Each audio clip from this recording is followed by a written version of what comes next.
Hello students, आज हम आपके लिए आए हैं बीए प्रथम वर्ष और द्वितीय सेमेस्टर के पाठ्यक्रम सिलेबस को।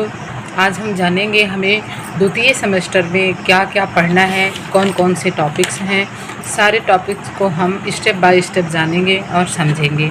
जैसे इसमें भी फर्स्ट सेमेस्टर में था 2 पार्ट थे होम साइंस के, उसी प्रकार इसमें भी 2 पार्ट हैं, पार्ट ए पार्ट बी। जैसे पार्ट ए क्या है, हमारा टेक्सटाइल से रिलेटिव है, पूरा फैब्रिक के बारे में पढ़ना है। पार्ट सेकंड है हमारा गृह व्यवस्था के बारे में पढ़ना, गृह प्रबंध के बारे में पढ़ना है। ये चीज़ें आपके लिए नई हैं। आप जानिए कि सबसे पहले आपको वस्त्र के तंतु के बारे में पढ़ना है। पहली इकाई है इकाई 1, वस्त्र के तंतु। वस्त्र विज्ञान का दैनिक जीवन में महत्व पढ़ना है। वस्त्र का महत्व, तंतुओं का वर्गीकरण पढ़ना है। वस्त्रोपयोगी रेशों की विशेषताएं, गुण, वस्त्रों का चुनाव करते समय ध्यान रखने योग्य बातें, भारत के परंपरागत वस्त्र, कढ़ाई के लिए प्रसिद्ध वस्त्र। इतना अच्छा सिलेबस है, देखने में आपको पढ़ने में ऐसा लगेगा कि हम क्या पढ़ रहे हैं। थोड़ा सा टफ लगता है, लेकिन एकदम टफ नहीं। आप इसे जब समझ जाएंगे तो बहुत अच्छा टॉपिक है। आपको वस्त्र विज्ञान का दैनिक जीवन में महत्व पढ़ना है। आप अपने जीवन में देखेंगे, अपनी लाइफ में देखेंगे कि हम करते क्या हैं या हमारे लिए वस्त्र क्या है उपयोगी होता है। सबसे पहले आप जानिए, सिर्फ हम तन ढकने मात्र वस्त्र नहीं पहनते हैं कि हम अपने तन को ढकने के लिए ही वस्त्र पहनते हैं, अपने शरीर की सुरक्षा के लिए पहनते हैं। वस्त्र हमारा परिचायक होता है, वस्त्र हमारी प्रतिष्ठा होती है। ये जितने भी आपके हैं फैब्रिक, इनको हम यूज करते हैं अपने दैनिक जीवन में। रोटी कपड़ा मकान, देखिए मूल आवश्यकता हमारी बताई गई है, रोटी कपड़ा मकान। जिस प्रकार से हमारे लिए रोटी मकान ज़रूरी है, उसी प्रकार से हमारे लिए वस्त्र भी ज़रूरी है। हम हमेशा अपने वस्त्र को पहने रहते हैं, अपने संस्कार का परिचायक देते हैं। अब जानिए वस्त्र विज्ञान का दैनिक जीवन में महत्व हो गया। वस्त्रों का महत्व, तंतुओं का वर्गीकरण। वस्त्र के महत्व को आप समझ लिए, तंतुओं का वर्गीकरण जिससे वस्त्र बनता है। देखिए वस्त्र तो हमको एकाएक मिल नहीं जाता है, कहीं वस्त्र बनाया जाता है। वस्त्र को बनाने के लिए बहुत सारी प्रक्रियाएं होती है, जिसमें सबसे पहली प्रक्रिया क्या होती है कि आपको तंतु के बारे में जानना है। आप तंतु जानिए, तंतुओं का वर्गीकरण पढ़ना है। कितने पार्ट में तंतु को बांटा गया है। जैसे तंतु, जो छोटे तंतु होते हैं उन्हें स्टेपल कहा जाता है, और जो थोड़े से बड़े तंतु होते हैं उन्हें फिलामेंट कहा जाता है। जो आपके बड़े तंतु होते हैं उनकी सहायता से गूंथ कर, जैसे हम अपने बाल की चुटिया गूंथते हैं, उसी प्रकार से गूंथ कर रेशा बनाया जाता है। रेशे से वापस से गूंथेंगे, फिर धागा बनाया जाता है, और धागे से बुनाई की जाती है वस्त्र की। उसमें बहुत सारी प्रक्रियाएं होती हैं, परिसज्जाएं होती हैं, तब जाके यह वस्त्र हमारे पहनने योग्य होता है। ये सारी चीज़ें हमें पढ़नी है। लेकिन आप जानिए तंतुओं का वर्गीकरण। तंतु 2 प्रकार से होते हैं, कृत्रिम तंतु जो मानव द्वारा निर्मित हो, और दूसरा प्राकृतिक तंतु। प्राकृतिक तंतु को 2 भागों में बांटा गया है। पहला है आपका वानस्पतिक, और दूसरा है आपका प्राणिज, तीसरा खनिज तत्व। अब वानस्पतिक का मतलब जो हमें पेड़ पौधों से प्राप्त हो, वनस्पति से प्राप्त हो, और प्राणिज का मतलब होता है जो हमें जीव जंतु से प्राप्त होते हैं। जैसे सपोज दैट आप जानते हैं कपास, लिनन, सूती वस्त्र, ये सारे आपके कैसे हैं, पेड़ पौधों से प्राप्त होते हैं।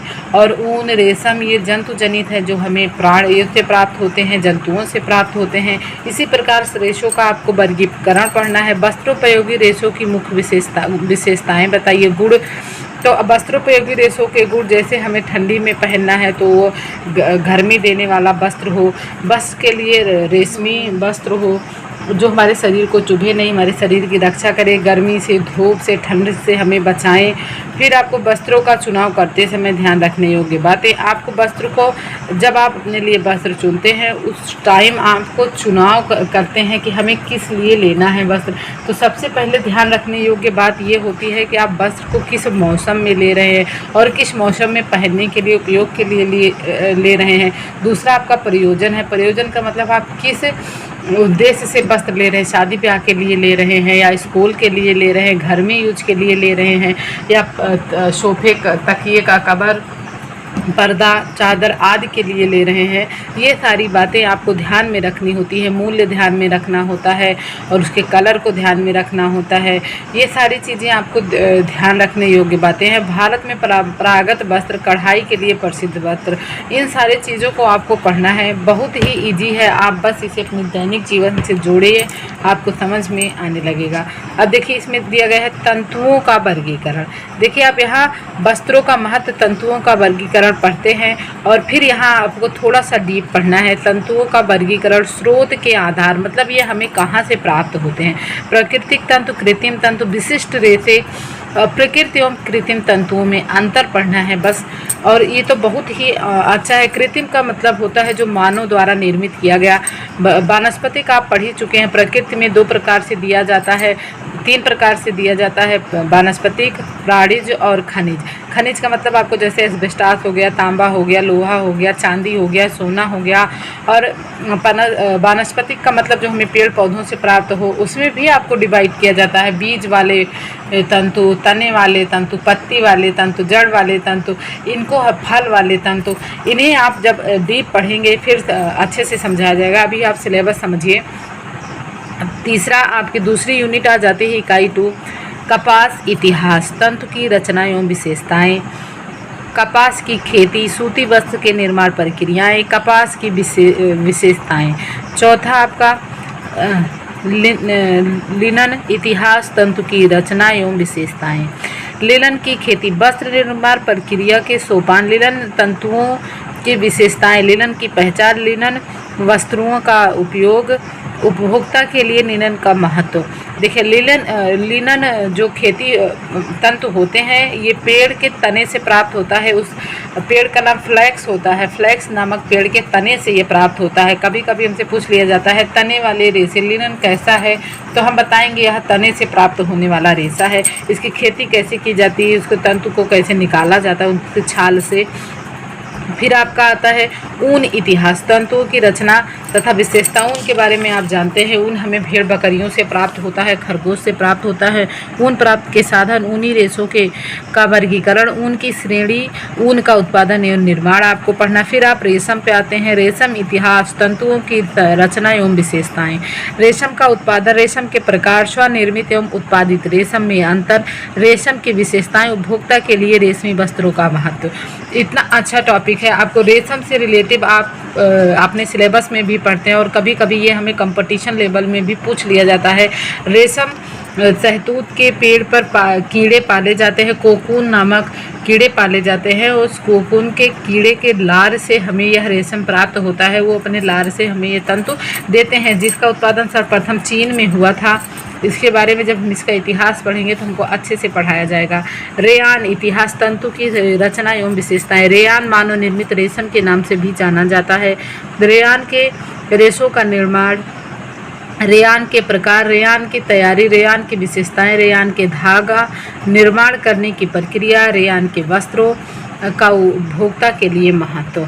फिर आपको नायलॉन पढ़ना है। ये सारे कृत्रिम रेशे होते हैं जो रेयान है, नायलॉन है और कुछ विशिष्ट होते हैं polyester, asbestos, fibre glass, acrylic, Orlon, Dacron, Terylene. ये सारे क्या होते हैं, ये जितने भी आप पढ़ रहे हैं ये सभी प्रकार से एक रेयान से लेके यहाँ तक आप पूरा जितना फैब्रिक जानते हैं, जाने भी सुने, तो ये सब कृत्रिम होते हैं। ये मानव द्वारा निर्मित होते हैं। और कपास है, लिनन है, हेम्प है, जूट है, ये सारे क्या है, प्रकृति प्रदत्त है जो हमें प्रकृति से प्राप्त होते हैं। इकाई 3 आती है कताई सूत निर्माण। आपको कताई के बारे में पढ़ना है। तंतुओं के धागे का निर्माण, धागे की मजबूतियाँ, उनके सूचक अंक, धागों के प्रकार, धागा निर्माण की विभिन्न अवस्थाएं, कताई के प्रकार, वस्त्र निर्माण, बुनाई के प्रकार, बुनाई प्रक्रिया के चरण, बुनाई से संबंधित शब्दावली। फिर आप आए परिसज्जाएं, परिसज्जा परिष्कृत व परिसज्जा के उद्देश्य, परिसज्जाओं का वर्गीकरण, आधार परिसज्जाएं, विशिष्ट परिसज्जाएं। देखिए, परिसज्जा का मतलब ये नहीं होता है कि वस्त्र को बुना जाता है।